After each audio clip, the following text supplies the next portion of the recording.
What's up, everybody?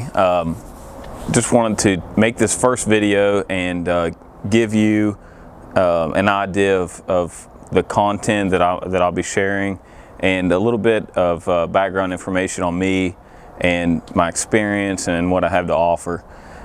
Today we'll be walking around looking at each one of my vehicles and just telling you a little bit about each one, what I've done to them, what I plan to do in the future, and also make videos on.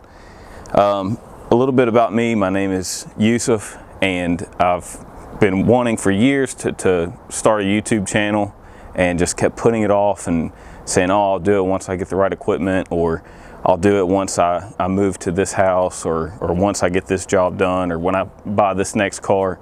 And I've just been putting it off for so long. Finally, I'm just pulling the trigger, and I'm going to post these videos with horrible editing, terrible sound quality, as you can see in this video, or here in this video. And I'm just going to wing it, and we'll go from there, and I'll just continue to grow and hopefully get better, and maybe you guys can follow me on my journey. Before we start though, we really need to wash this thing. This truck is filthy, and we'll talk a little bit about it after we wash it.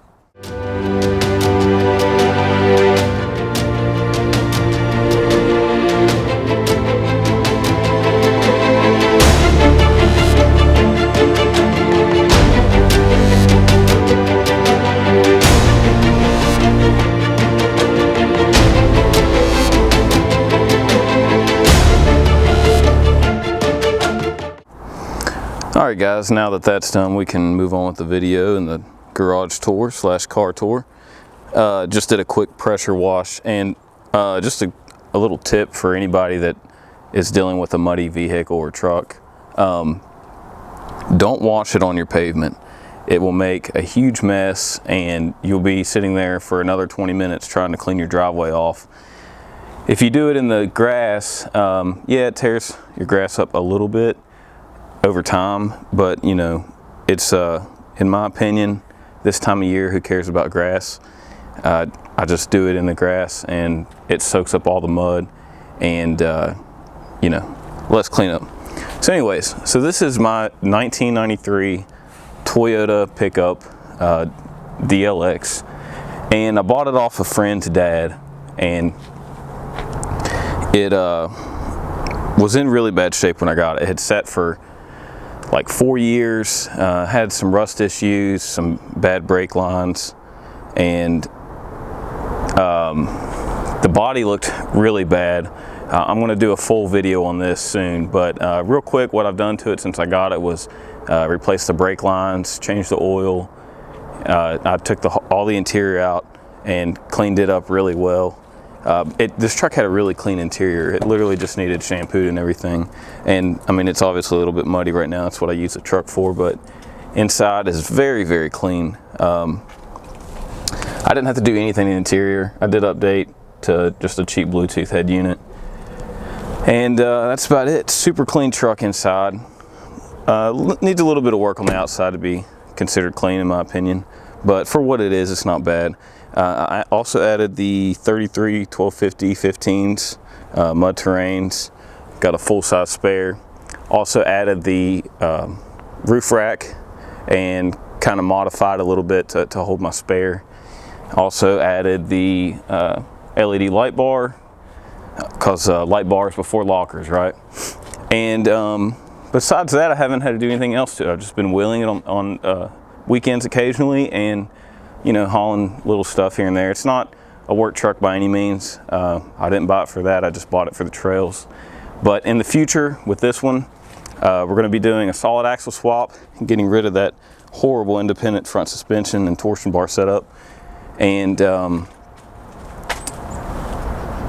couple other little things, but mainly the solid axle swap. I think I may be building some bumpers for it, especially a winch bumper. and some more lighting, and yeah, I'll be doing how-to videos on that.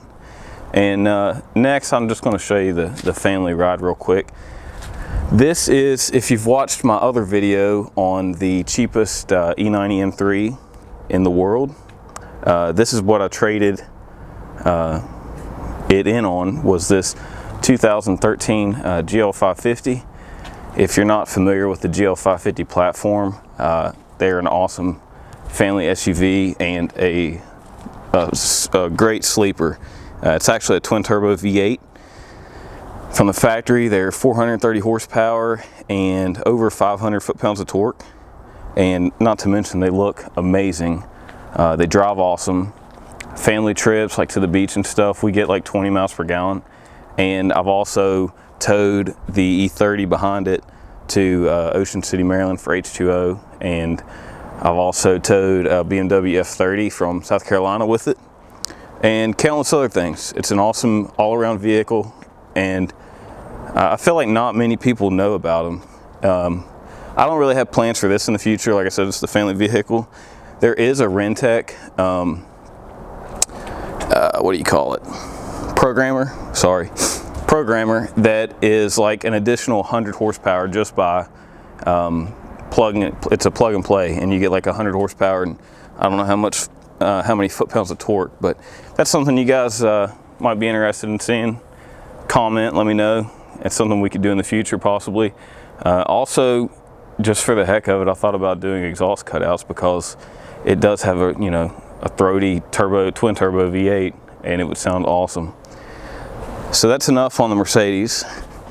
We can go on to this one here. This is my 1987 BMW 325IS, or also known as an E30, also known as God's Chariot.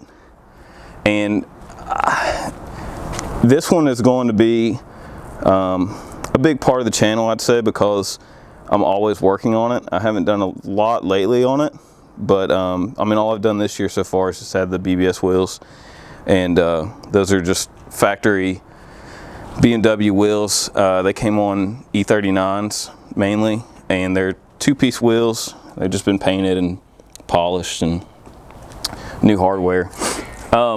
This car I got from South Carolina, and it was in horrible shape. I mean, it literally had 2 holes in the engine block, and it somehow still ran, you know, enough to get it on and off the trailer. But it's got a kind of cool story behind it. I'll show you the inside. It was in terrible shape inside, still not the best. I plan on getting the upholstery done this year. Again, more content I plan on showing. It's got a lot of aftermarket parts, pretty much nothing stock on it. It is boosted. It's got still the factory M20 with an eBay turbo kit that we put it on in like 3 days, and I have been feeding it the beans ever since then with no issues whatsoever. I would drive this car anywhere. It's still not even tuned. These engines are just so resilient. You can do anything to them, and or throw anything at them, and they'll just take it. So again, you know, this car, there's going to be a lot of content on this car. If you like E30s, then like and subscribe. Comment what you'd like to see, and you know, continue to build this one better. So next out here, we've got this white car. There's really not much to say about it. I bought it as a parts car. It's a 2013 F30 BMW. It's a 328i xDrive. It has the N20, which is not the greatest motor. It's just a 4-cylinder turbo, and I bought it thinking, I kind of took a chance on it. Like I said, you know, I flip cars too. I bought this one thinking that it just had an issue with you know, the computer programming or a bad start or something. And I drove to Columbia, South Carolina, picked it up, paid way too much for it now looking back, and come to find out the engine is more than likely locked up. It does turn over with a breaker bar and a lot of effort, and then it slowly turns over, and then it'll turn over fine and then slowly turn. So there's a catch somewhere in the rotating assembly or the timing chain. I'm not sure. I haven't delved into it. Probably not going to.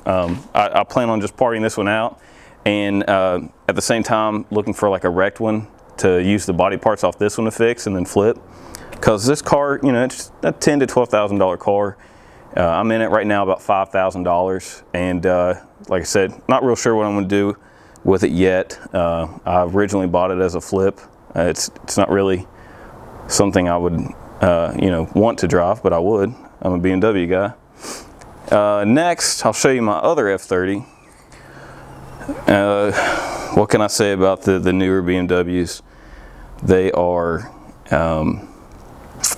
disappointing in a lot of aspects. As good as they look and as awesome as they come optioned, excuse me for this dirty floor, haven't had a chance to clean it up. This was like wheel acid or something that leaked all over my new epoxy floor. But anyways, so this one right here also has an engine issue, and it threw a rod through the block, and it also took out the high pressure fuel pump. And I'm currently looking for a motor for it. It's kind of been on the back burner. I've not been too worried about it because, you know, obviously I have several other vehicles to drive. But this spring, definitely going to get it on the road. Kind of just been waiting for like a good deal to pop up on a motor. But this one, it's fully optioned out. It's got, you know, the heads-up display and you know, nav, and it's got heated front and rear seats and carbon fiber accents. Again, this car is new to me. I bought it at auction with you know, a bad motor, and it's only got 95,000 miles. It just blows my mind that a car this new already, and it's been taken care of. I mean, you can tell somebody really took care of this car, and it just didn't last long at all. And it's all stock too. It's not like it had a bad tune on it or something like that. But anyways, eventually we're gonna swap the motor. Again, more content. There'll be a video on that, or multiple videos. I also plan on wrapping this car. I may actually do that in the very near future before I even put a motor in it. And also lowering springs and wheels. So with that, let's look at an older BMW. Again, these older BMWs are just so resilient. This E30 right here, like I said, it was still running with 2 holes in the block. And now I've rebuilt the motor, or I rebuilt a motor for it. And I put an eBay turbo kit on it with no tune. I mean, I tuned it like as much as I could, but myself, but you know, just slightly bigger injectors, and played with the AFM, and that's pretty much it as far as tuning goes. And like I said, I've been feeding it the beans for years, and it refuses to blow up. This one, again, older BMW. It has the M54 B30, which is, in my opinion, a very close race between it and the M20 as the most reliable BMW engine. This car has more miles than the moon on it, than the distance to the moon. 244,000 miles. And it is my daily driver. And ironically, I bought this one wrecked as well. Just like the white car outside I was just talking about. I was looking, I ended up with like 2 of these cars. One had a bad engine, and the other one had a good engine, but was just really beat up in a disgusting car. Well, I started thinking, I've got a complete E60 that, you know, has nice body parts. I can buy a wrecked one and, you know, flip it. So I bought this one. Like 2 days later, I found it on Marketplace for $700, and she had hit a deer, an 8-point, going like 80 miles an hour. So we got the car together, and the transmission was slipping. Of course, you know, I couldn't drive it wrecked, and she didn't tell me that when I bought the car. But yeah, the transmission was slipping, and I listed it for like $1,500 after that. I think that's what I had in it, or maybe a little less, and literally no takers on it. The car still drove great. You just couldn't accelerate too hard or it would slip. But that was like 25,000 miles ago. I still drive this car every single day.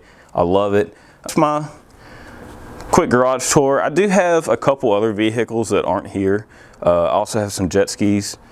And you know, if you're like me and you like anything with a motor, then you're going to love this channel. Like I said, we work on everything from motorcycles to cars to boats and jet skis. Anything with a motor, we're going to cover on this channel. And I look so forward to sharing my experiences with you guys and my projects and my knowledge.